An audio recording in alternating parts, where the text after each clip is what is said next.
cheese, vegetables, fish, meat. Let's be real, what doesn't go well with pasta? Pasta is just always the answer. The list of possible juicy combinations is endless, to say the least. But in this video, I'd like to share with you 5 pasta ideas that could low-key become your new aces in the hole. So let's go boil some water and let's get started.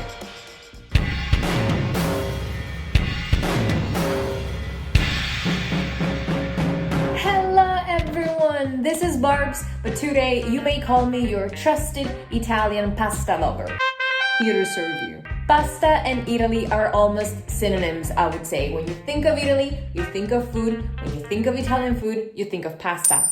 There are just so many types of pasta out there, so many shapes and cuts you can choose among. Use the word formato, formati di pasta. So many sughi, so many sauces you could put together. It feels almost impossible to run out of inspos, right? However, I believe that keeping few recipes close to the heart, like some life jackets when needed, is always a good plan. So that's why today we're gonna break down together 5 delicious recipes in perfect Italian style.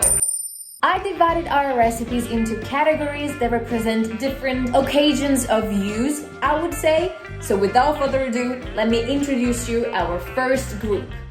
The Playmakers set the tone of your meal. With just few touches, these recipes can elevate the atmosphere to a finer level and can make your guests think you spent hours in the kitchen. Spoiler alert, you did not. The first Playmaker recipe is all about warm and wintry combinations. We need some radicchio, milk, parsley, obviously some pasta. I chose rigatoni, but it's totally up to you. Some nuts, and one last special ingredient. But first, let's put some water in a pot because, well, I assume we all know pasta cooks in salty boiling water, right? And last but not least, gorgonzola cheese. Our first recipe is rigatoni alla crema di radicchio gorgonzola. So first, we chop our nuts. No need to be precise here. And then we toast them in a pan to make them extra crunchy. Then we cut the radicchio leaves, wash them carefully, and put them in the same pan, obviously after setting the nuts aside. We add some water, salt, a round of olive oil, and we put the pan on the stove. Medium heat, I suggest. Lovely. While we wait for our pasta to be ready, we can go on chopping some parsley as finely as we can. We sprinkle some on top of our radicchio leaves, put a lid on a pan, and let it cook again at medium-high heat for about 10 minutes. Ta-da! Here comes the fun part. Alright, our goal is to turn our radicchio that is now already nice and soft into a super smooth cream, and we're gonna need a hand blender to make that happen. Anyway, before blending it all together, we use again the same pan to get some gorgonzola cheese melted. I'm eyeballing the quantity because I really love gorgonzola, but if you're not into strong taste, you could either add less of that or choose gorgonzola dolce. Okay, back to our radicchio. Let's give it more vibrance with salt, pepper, olive oil, and a dash of milk.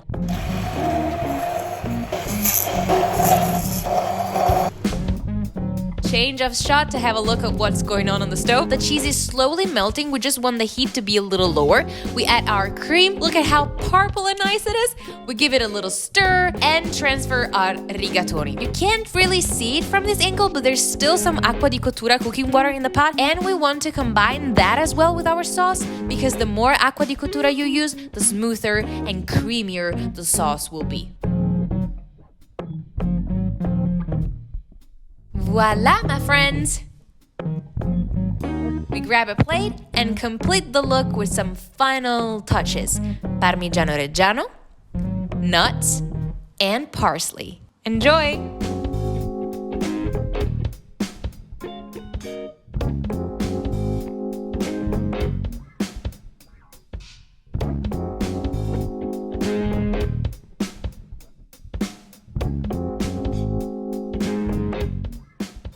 Now close your eyes and think of the word Mediterranean. Well, this is how it translates in terms of food in my head. For the occasion, I chose a specific formato di pasta called calamarata. Our second recipe is calamarata alla mediterranea. But yeah, again, first step, water on the heat. Calamarata reminds of the word calamari, squid, and it's typically used for recipes that require squid. However, this is not the case. First off, we need a knife to remove the skin and bones from the fish slices so that we can dice them easily.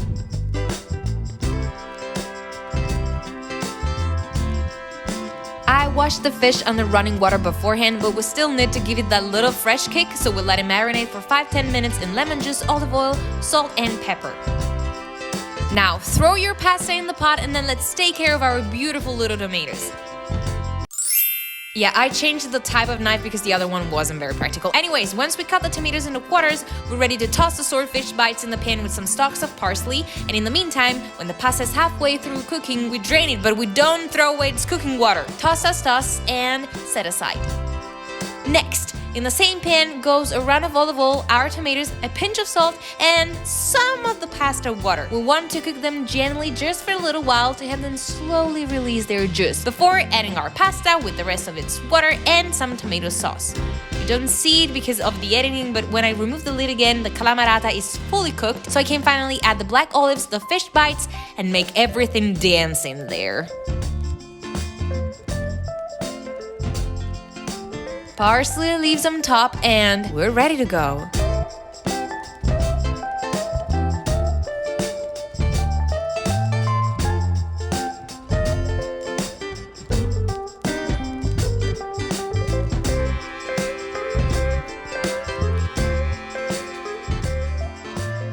It would be really nice if life went always according to plan, right? But it also wouldn't be realistic. When it comes to cooking, there are days and times when you just don't have time to cook, or you don't have any food left in the fridge or in the cupboard. But should that stop us from making some pasta? Please welcome the Game Changers. When life leaves you with nothing but some garlic and chili peppers, you take out some spaghetti, olive oil, parsley, grated Parmigiano Reggiano, and you make spaghetti aglio olio peperoncino.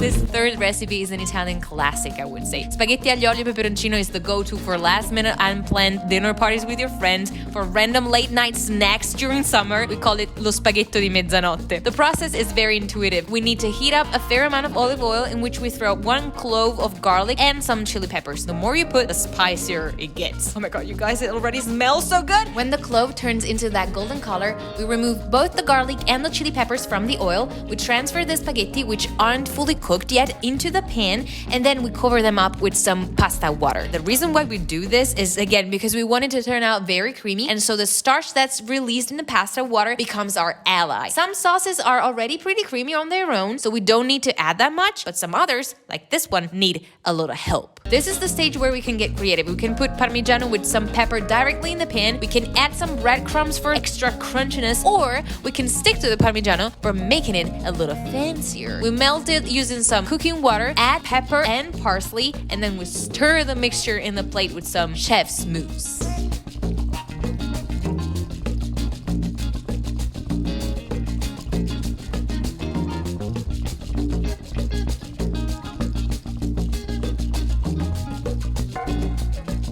Okay guys, hurry up, we don't have much time. We want to make pasta alle zucchine in the blink of an eye. Go choose your favorite formato di pasta, pick 1 zucchini, some basil, Parmigiano cheese, salt, pepper, olive oil, and let's get started. Basil leaves chopped, zucchini chopped, boiling water with salt in the pot, pasta in the pot, and the pieces of zucchini as well. I know it looks weird, but trust me. Once both the pasta and zucchini are cooked, take out the zucchini, add 3 tablespoons of pasta water, a generous amount of Parmigiano, olive oil, basil, salt, and pepper, and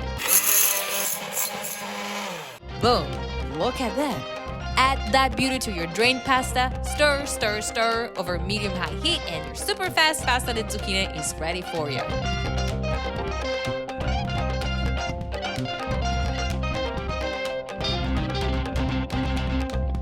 And here we are, ready to go on with our final category, the heartwarming.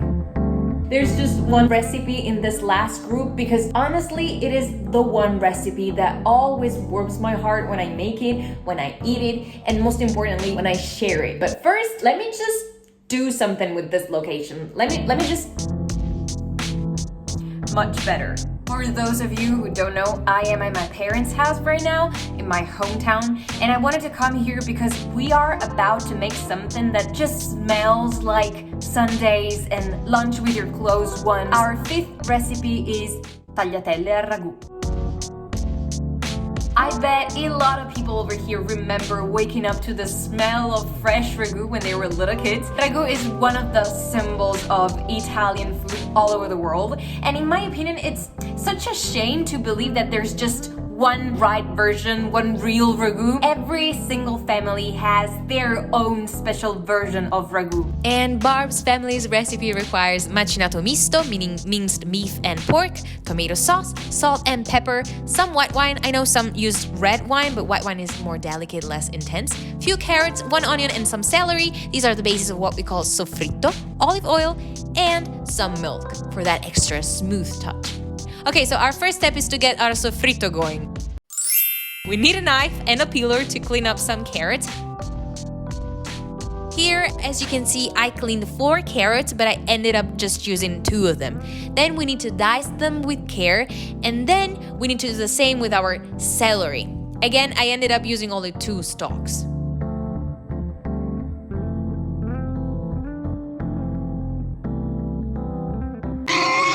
We season with some salt, pepper, olive oil, we add a glass of water and put the pot on the heat. Our goal is to soften the vegetables before gently frying them with olive oil. And while I chop the onion, let me just say that this is not what everybody does. Usually you skip this step, but okay. I don't particularly like having pieces of vegetables that are either too big or too crunchy in my ragu. So when they're soft enough, I add the onion, mix everything together, add some more olive oil, and get the sofrito going. Now it's time to combine the meat as well. Make sure the heat is still medium-high and add a little bit of salt and pepper. Then go on with 1 glass and a half of wine. Again, we want to keep the heat going strong because we want to let the wine evaporate easily. When the smell of alcohol is gone, we can add our glass of milk. Stir well, and we're 1 step away from our final result. As you could see, I lowered the heat and then added half a bottle, so let's say 250 grams of tomato sauce, 1 more glass of water, stir well, salt and pepper, and we're now ready to put a lid on the pot and move it where it can cook slowly and gently. We don't want the sauce to boil aggressively. Allow it to simmer for as long as you can. 3 to 5 hours is a perfect window of time. Keep an eye on it and yeah, give it a little stir from time to time. The consistency is there, the color is there, smells good. So I think the ragu is ready and we can move on to our tagliatelle. Tagliatelle are a type of pasta fresca or pasta all'uovo. So we're gonna first make the dough of pasta fresca and then we're gonna cut that into our tagliatelle. We need flour, eggs. I'm gonna use 2 eggs for 200 grams of flour, a pinch of salt.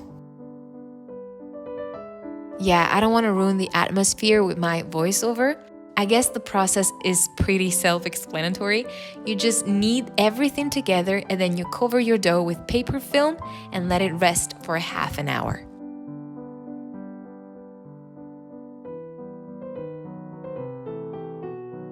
Now we want to roll out the dough into sheets of pasta fresca that are as thin as we can. So my suggestion is we cut the dough into smaller pieces and keep the dough we're not using nice and covered.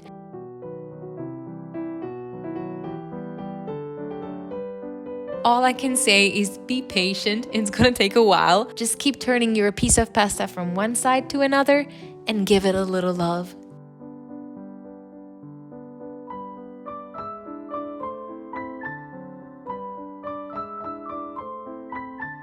Technically, you should be able to see through your sheet of pasta, but I suppose we can settle for a little less. Then we roll it like that, so when we cut it into little strips, we obtain some beautiful tagliatelle.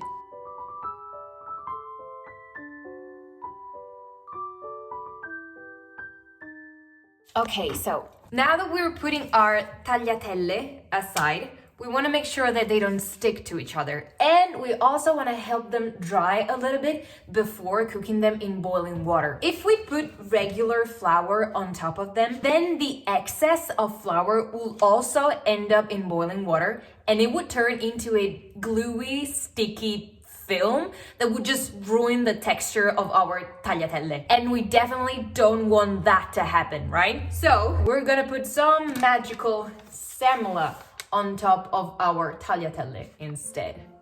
Yeah, I guess that semolina is going to be our secret ingredient. Anyways, we just need to repeat the previous step and go on until we have no more dough left.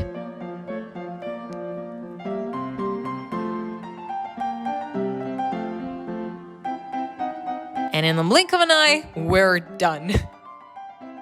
Inside the steel pot is some water that I'm heating up for our pasta, and in the meantime I'm transferring some ragu into a pan, so then we can saute. No, I don't think that's the word. We can toss, I guess. We can toss our tagliatelle later.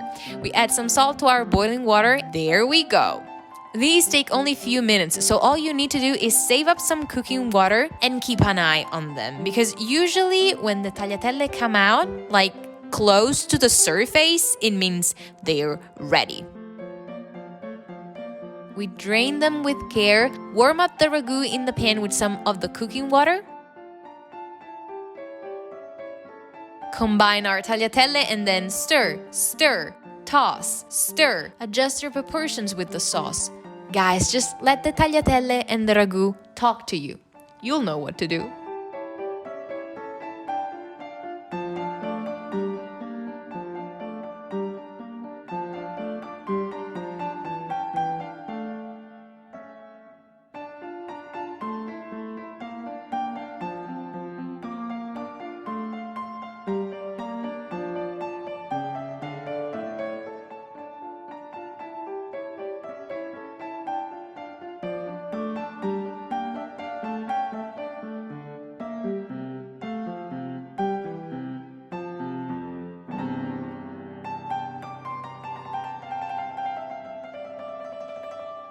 And here we are at the end of this video. I hope you liked it. I hope you liked the recipes, and who knows, maybe found some inspo here and there. As usual, thank you guys so much for watching. Don't forget to subscribe to the channel and leave me a comment down below. That will be all from Barb's Pasta Lover edition. I'm gonna go set the table and I'll see you guys next time.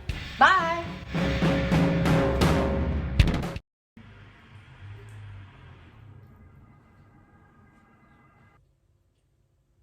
La pasta l'hai fatta veramente bene, eh? Grazie, Sbabu!